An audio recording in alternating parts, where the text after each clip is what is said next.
90 రోజుల కోర్సు పూర్తి చేస్తే చాలు 100% ప్లేస్మెంట్ సపోర్ట్ తో సాఫ్ట్వేర్ జాబ్ మీ సొంతం. వెంటనే కోడ్ జ్ఞాన్ డెస్టినేషన్ ని సంప్రదించండి. నమస్కారం గురుగారు. నమస్తే అమ్మా. అకార్డింగ్ టు వేదిక్ ఆస్ట్రాలజీ పరంగా మనం చూసుకున్నట్లయితే కర్మ సిద్ధాంతం అనేది ఎన్ని రకాలుగా ఉంటుంది. ఎస్పెషల్లీ కర్కాటక రాశి పురుషుల్లో కనుక మనం చూస్తే కర్మ వల్ల వాళ్ళు ఎదుర్కొనే సమస్యలు ఏ రకంగా ఉంటాయి, వాటికి తగ్గట్టుగా పరిష్కారాలు చేసుకోవాలి అంటే ఎలా ఉంటుంది గురుగారు? ముఖ్యంగా సిరి గారు, కర్మ సిద్ధాంతము చాలా ప్రధానమైనది, అదేవిధంగా మూలమైనది. ఈ పదం ఎందుకుని వాడానంటే వేదిక్ ఆస్ట్రాలజీకి మూలమైనటువంటిది కర్మ సిద్ధాంతం అండి. ఒక మనిషి జాతకంలో ఒక అద్భుతమైన యోగాలు ఉన్నాయంటే కారణము కర్మ. మీ జాతకంలో ఎన్నో దోషాలు వచ్చాయి అంటే పుట్టుకతోనే దానికి కారణము కర్మ. యోగానికి కారణం కర్మే, దోషానికి కారణము కర్మే. ఉదాహరణకి కర్మలో, కర్మ సిద్ధాంతంలో 3 రకాలుగా చెప్పబడింది సిరి గారు. మొదటిది సంచిత కర్మ అంటారు. అంటే ఈ జీవుడు ఎప్పుడైతే ప్రారంభమయ్యాడో కొన్ని కోట్ల జన్మల నుంచి, ఆ జన్మల నుంచి నేను చేసినటువంటి పాపములు, అదేవిధంగా ఈ దేహంతో ఈ జీవుడు కలిసిన తర్వాత నేను చేసిన పాపములు అన్నీ కలిపి సంచిత కర్మ అంటారు. అది ఖచ్చితంగా ఎవరైనా, మీరైనా, నేనైనా అనుభవించాల్సిందే. అయితే దీంతో పాటుగా సంచిత కర్మలో వంశపారంపర్యంగా అనుభవించాల్సినటువంటి కర్మ కూడా ఉంటుంది. అంటే ఉదాహరణకి వేదిక ఆస్ట్రాలజీలో మనం చూస్తే కాలసర్పదోషము అంటాము. అదే చెప్పి వివరించేటప్పుడు ఒక మాట యూజ్ చేస్తూ ఉంటాము, ఇది మీకు మాత్రమే కాదమ్మా, వంశపారంపర్యంగా వచ్చేటువంటి దోషము అని.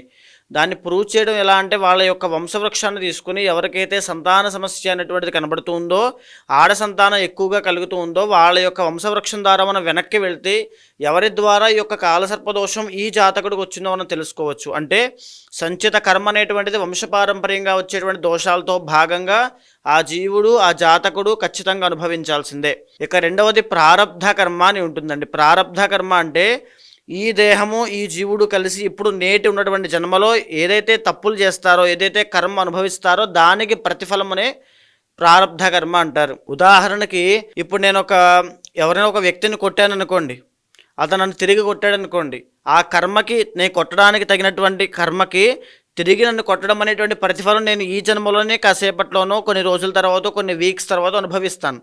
అది ప్రారబ్ధ కర్మ. ఉదాహరణకి మనం ఏదైనా ఒక నిప్పును ముట్టుకుంటే మనం కాలుతుంది కదా, ఒక కర్మ మనం చేసాం, దానికి ఆ కాలం అటువంటి ప్రతికర్మ దాన్ని అనుభవించేసాం, అది ప్రారబ్ధ కర్మ. అంటే మనం చేసుకున్నటువంటి కర్మకి ఆ జన్మలోనే, ఆ తరువాతో, కొన్ని రోజుల తర్వాతో ఖచ్చితంగా అనుభవించేస్తాం. అంటే ఎప్పటిదప్పుడే. అదేవిధంగా ఇక మూడవది ఆగామి కర్మ ఉంటుంది సిరి గారు. ఆగామి కర్మ అని అంటే ఇప్పుడు మనం ఏదైతే చేస్తూ ఉంటామో కర్మలు, దానికి ప్రతిఫలం రాబోయే రోజుల్లో ఎప్పుడో వచ్చే జన్మలో అనుభవించవచ్చు, లేదా మరికొద్ది రోజుల్లో అనుభవించవచ్చు. దాన్ని ఆగామి కర్మ అంటారంటే రాబోయే రోజుల్లో మనం ప్రతిఫలంగా అనుభవించాల్సిన కర్మ.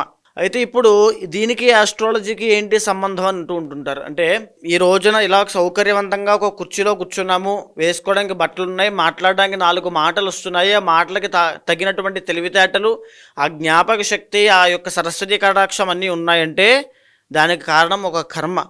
దానివల్లనే ఇంత యోగం పట్టింది, ఇలాగ 4 మాటలు మాట్లాడగలుగుతున్నాను, మీరు కూడా వినగలిగే సామర్థ్యం కలిగి చెవులు పనిచేస్తున్నాయి. లేదు ఆ కర్మ కనుక బాలేకపోతే, మనం ఏదో పాపకర్మ చేసి ఉంటే నాకు మాట్లాడడానికి నోరు పనిచేసేది కాదు, మీకు వినడానికి చెవులు పనిచేసేవి కాదు, మీరు అలా కూర్చోడానికి ఒక అర్హత కూడా ఉండేది కాదు. అంటే ప్రతి దానికి కర్మ అనేటువంటిది ఉంటుంది శ్రీ గారు.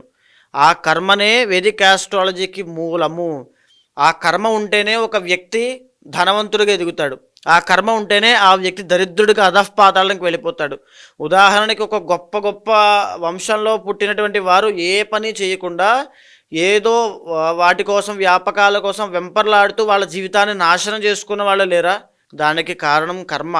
ఎవరి కర్మ వారిదే. Every individual has its own కర్మ అండి, అంతే. అయితే ఈ కర్మ అనేటువంటిది ఒక్కొక్క రాశికి ఒక్కొక్క కనబడుతూ ఉంటుంది. అంటే వాళ్ళని ఏ విధంగా బాధిస్తుంది ఆ కర్మ అనేటువంటిది చెప్పచ్చు.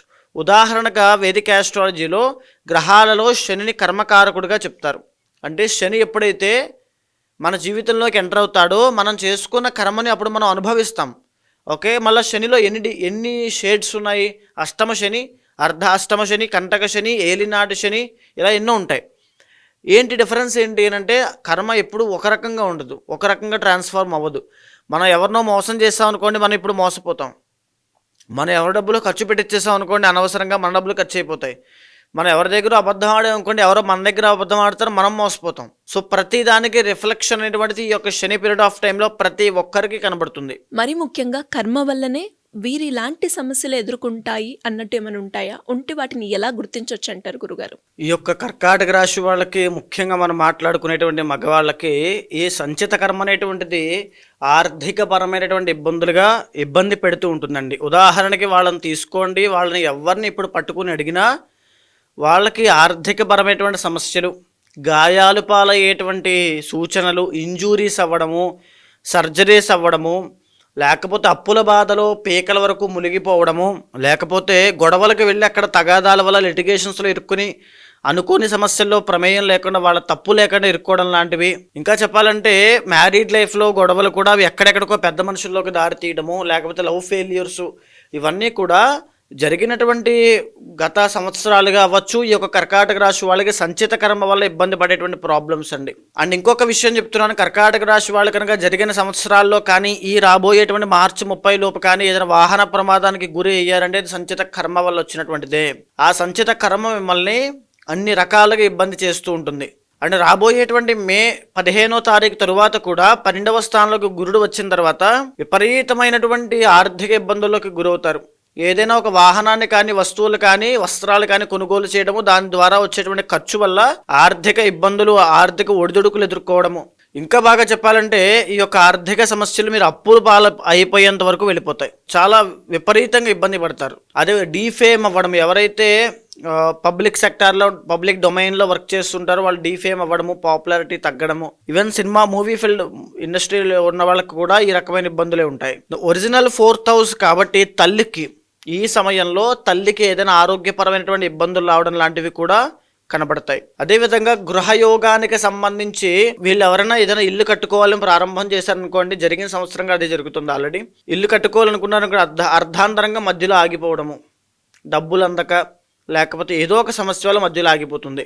ఆ తర్వాత చూసుకుంటే కర్కాటక రాశి వాళ్ళకి మరీ ముఖ్యంగా లవ్ మ్యారేజ్ అనేటువంటిది కలిసి వచ్చే అవకాశాలు లేవు. జనరల్గా కర్కాటక రాశి వాళ్ళకి మగవాళ్ళకి ఇంటర్ కాస్ట్ మ్యారేజ్ కానీ, ఇంటర్ రిలీజియన్ మ్యారేజ్ కానీ ఎక్కువ ఉంటాయి, వీళ్ళకి ఉంటాయి. సో అది కలిసి రాకపోవడం, పెళ్లికి ముందు ఉన్నటువంటి ఎక్స్పెక్టేషన్స్కి పెళ్లి తర్వాత జరిగేటువంటి సినారియోకి చాలా తేడా ఉంటుంది. ఆ విషయం బాగా గుర్తుంచుకోవాలి. అదేవిధంగా అష్టమాధిపతి కూడా శని అవుతాడు కాబట్టి కర్కాటక రాశి వాళ్ళకి జనరల్గానే పూర్ణ ఆయుష్ అనేటువంటిది ఉంటుంది. కానీ వీళ్ళకి ఏదైతే ప్రాణాంతకమైన ఆరోగ్య సమస్యలు వస్తున్నాయంటే either చిన్న వయసులో కూడా వీళ్ళకి చాలా పెద్ద పెద్ద ఆరోగ్య సమస్యలు లాంటివి అటాక్ అవుతున్నాయంటే సంచిత కర్మ అనుభవించేటువంటి యోగం వీళ్ళకి వచ్చింది, దానివల్ల వీళ్ళు అనుభవిస్తున్నారని అర్థం అండి. ఇంకా మరీ ముఖ్యంగా చెప్పాలంటే 7th లార్డ్ శని అవుతాడు కాబట్టి వీళ్ళకి ఈ యొక్క వ్యాపారము, ఉమ్మడి వ్యాపారం లాంటివి చేస్తే కొన్ని పర్టికులర్ ఏరియా ఆఫ్ లైఫ్లోనే వాళ్ళు చేసుకోవాలి. అది ఇంటర్నల్ జాతకం మీద కూడా బేస్ అయి ఉంటుంది. కానీ వీళ్ళు దురుసుగా అంటే వెళ్ళిపోయి టక్కని దూకేసి ఆ వ్యాపారంలో ఇన్వెస్ట్మెంట్ చేస్తారంటే కంప్లీట్గా నష్టపోతారు. Very sure, because 6th lord కూడా గురుడు అవుతాడు కాబట్టి. అదేవిధంగా 3rd and 12th లార్డ్ వచ్చేసి బుధుడు కాబట్టి కుటుంబపరమైనటువంటి సహాయ సహకారాలు కోల్పోతారు. వీళ్ళకి కుటుంబం నుంచి వచ్చేటువంటి సహాయము అందదు, సపోర్ట్ అందదు, ఫైనాన్షియల్, ఫిజికల్, మెంటల్ సపోర్ట్ ఏది అందదు సంచిత కర్మ ఉంటే కనుక ఖచ్చితంగా. అదేవిధంగా వీళ్ళకి రియల్ ఎస్టేట్ రంగంలో ఉన్నటువంటి కర్కాటక రాశి వాళ్ళకి మగవాళ్ళకి విపరీతమైన ఇబ్బందులు, ల్యాండ్ లిటిగేషన్స్, భూ వివాదాలు, న్యాయపరమైన చిక్కులు, ఇవన్నీ కూడా కర్కాటక రాశి వాళ్ళకి కుజుడి యొక్క ప్లేస్మెంట్ బాగాలేకపోతే జాతకంలో విపరీతమైన ఇబ్బందులు ఉంటాయి. ఆ విషయం కూడా బాగా గుర్తుంచుకోవాలి. అదే కాకుండా సంతానపరమైనటువంటి సమస్యలు, కర్కాటక రాశి వాళ్ళకి మగవాళ్ళకి సంతాన దోషం ఉంటుంది. బికాస్ 5th లార్డ్ కుజుడు అవుతాడు కాబట్టి సంతాన పరంగా ఆరోగ్య సమస్యలు, మగ సంతానం పుట్టిన తర్వాత మగ సంతానము వాళ్ళ యొక్క అభివృద్ధి అనేది సరిగ్గా లేకపోవడము. ఈ కర్కాటక రాశి వాళ్ళు తండ్రి అనుకోండి, వీళ్ళకి పుట్టిన మగ సంతానం ఏ జ్యేష్ఠ నక్షత్రం అయితే వీళ్ళకి కాస్త కలిసి వచ్చేది ఉంటుంది. కానీ జాతకంలో కుజుడు బాగోకపోతే ఖచ్చితంగా పుత్ర సంతానానికి ఇబ్బందులు, ఆ అబ్బాయి సెటిల్మెంట్ లేక, పెళ్లి కాక, ఉద్యోగం రాక, ఎన్నో రకాల సమస్యలతో ఇబ్బంది పడుతూ ఉంటాడు. ఈ రకంగా ఈ యొక్క కర్కాటక రాశి వాళ్ళకి సంచిత కర్మ అనేటువంటిది చాలా ఇబ్బంది చేస్తూ ఉంటుంది.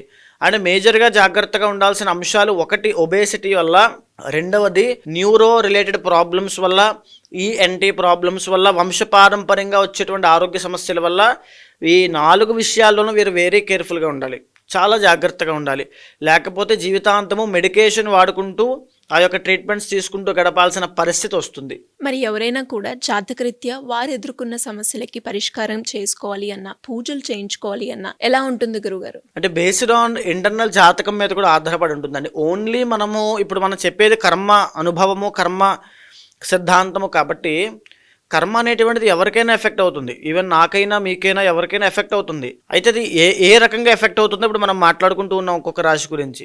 అయితే దాన్ని ఎలా నివారణ చేసుకోవాలి అంటే ఇంటర్నల్ జాతకంలో దశ అంతర్దశలు చూడాలి, D9, D1, D10 చార్ట్స్ చూడాలి, షడ్బలాలు చూడాలి, ఏ గ్రహం యోగిస్తోంది, ఏ గ్రహం యోగించట్లేదు, ఏ యోగం వల్ల వీళ్ళు గొప్ప స్థాయికి వెళ్ళేటువంటిది ఇది ఉంది, ఏ దోషం వల్ల వీళ్ళు అధఃపాతాలకు వెళ్ళిపోయేటువంటి స్వయం కృతాపరాధాలు చేతులారా చేసుకునేటువంటి సమస్యల కిందకి వెళ్ళిపోతారు. ఈవెన్ వాళ్ళ యొక్క డేట్ ఆఫ్ బర్త్ బట్టి వాళ్ళకి ఎప్పుడు పెళ్ళి అవుతుంది, ఎలా పెళ్ళి అవుతుంది, ఏ దిక్కు నుంచి వస్తుంది, పెళ్ళి అయినది బాగుంటారా, విడిపోతారా, కలిసి ఉంటారా, కొట్టుకుంటూ ఉంటారా, ప్రతిదీ చెప్పేయచ్చు. సో అక్కడ మొత్తం చూసిన తర్వాత రెండింటిని సమన్వయం చేసుకున్న తరువాత వాళ్ళకు ఒక నిర్దిష్టమైన పరిహారం ఆ పూజలు ఆచరింపజేయించి ఆ మంత్రాన్ని వాళ్ళతో పారాయణ చేపిస్తే వెరీ షూర్ వాళ్ళు అనుకున్న కోరికలని సిద్ధిస్తాయి. బికాజ్ కర్మ పోతుంది కదా, అది మెయిన్ మూలం అండి. యాస్ట్రాలజీకి మూలమైంది కర్మ కాబట్టి ఈ కర్మని తప్పించుకోవడానికి ఎవరైనా సరే, ఏ వ్యక్తి అయినా సరే, ఏ రాశి అయినా సరే రాబోయేటన్ ఫిబ్రవరి 26వ తారీఖు మాఘ బహుళ చతుర్దశి మహాశివరాత్రి ఆ పర్వదినాన్ని సద్వినియోగం చేసుకోండి. నేను చేసేటువంటి కర్మ ప్రాయశ్చిత్త రుద్ర తంత్రంలో పాల్గొనండి. పాల్గొన్న ప్రతి ఒక్కరికి కూడా కర్మ అనేటువంటిది నివారణ అవుతుంది. కర్మ ప్రాయశ్చిత్తం అవడం వల్ల మీరు ఇప్పుడు ఉదాహరణకి నాకు వివాహం కావట్లేదండి అనేటువంటి ఒక సమస్యతో బాధపడుతున్నారనుకోండి, ఏ కార్యక్రమంలో పాల్గొనండి, ఖచ్చితంగా మీకు వివాహం అవుతుంది. మాకు సంతానం కలగట్లేదండి, వంశోద్ధారకుడు పుట్టట్లేదు, సత్సంతానం కలగట్లేదు, ఆ భాగ్యం మాకు కలగాలి అనుకుంటే ఈ కార్యక్రమంలో పాల్గొనండి, ఖచ్చితంగా మీకు జరుగుతుంది. మాకు ఉద్యోగంలో అభివృద్ధి లేదు, సంపాదించినటువంటి డబ్బులు నిలబడట్లేదు, ఏదో ఒక పాపము చేశామో అంటే ఎంత కష్టపడుతున్నాం కానీ మా ఫ్యామిలీకి ఉపయోగపడట్లేదు, అంతా కూడా ధార పోస్తున్నాను, శ్రమదానం అయిపోతుంది అనుకుంటే ఈ కార్యక్రమంలో పాల్గొనండి, అవన్నీ నెరవేరుతాయి. తీవ్రమైన ఆరోగ్య సమస్యలు మాకు విపరీతంగా వేధిస్తున్నాయి, డబ్బులన్నీ కూడా ఆరోగ్య సమస్యలకే వృధా అయిపోతున్నాయి అనుకుంటే ఈ కార్యక్రమంలో పాల్గొనండి, అవన్నీ కూడా తగ్గిపోతాయి. ఎందుచేత అంటే ఈ కర్మ అనేటువంటిది ఒక్కొక్కరికి ఒక్కొక్క రకంగా, ఒక్కొక్క లగ్నానికి, ఒక్కొక్క రాశికి, ఒక్కొక్క నక్షత్రానికి వారి వారి యొక్క జీవిత పరిమాణంగా మీరు చేసుకున్న కర్మ మిమ్మల్ని వేధిస్తూ, వెంటాడుతూ, ఇబ్బంది పెడుతూ ఉంటుంది. ఎప్పుడైతే ఈ కర్మ అనేటువంటిది నివారణ అవుతుందో మీరు పడే బాధ నుంచి బయటకు వస్తారు. ఖచ్చితంగా ఆది దంపతుల యొక్క అనుగ్రహం చేత ఆ కర్మ అనేటువంటిది ప్రాయశ్చిత్తం అవుతుంది. మీరు కోరుకున్న ప్రతి కోరిక నెరవేరుతుంది. ఎవరైనా ఈ కార్యక్రమంలో పాల్గొన్న ప్రతి ఒక్కరికి కూడా ఈ యొక్క అమ్మవారి యొక్క ప్రసాదము, అయ్యవారి యొక్క ప్రసాదము, దాంతోపాటు దృష్టి నివారణ యంత్రములు, రక్షలు ఇవ్వబడతాయి. ఈ వివరాలన్నీ కూడా కింద కనిపించేటువంటి నెంబర్కి ఫోన్ చేస్తే మా వాళ్ళు పూర్తిగా వివరాలన్నీ కూడా ఇస్తారు. మీరే కాదు, ప్రతి ఒక్కరికి విషయాన్ని తెలియజేయండి. ధన్యవాదాలు గురుగారు. నమస్తే. సుమన్ టీవీలో మీ పర్సనల్ అండ్ బిజినెస్ ప్రమోషన్స్ కోసం కింది నెంబర్కి కాంటాక్ట్ చేయండి.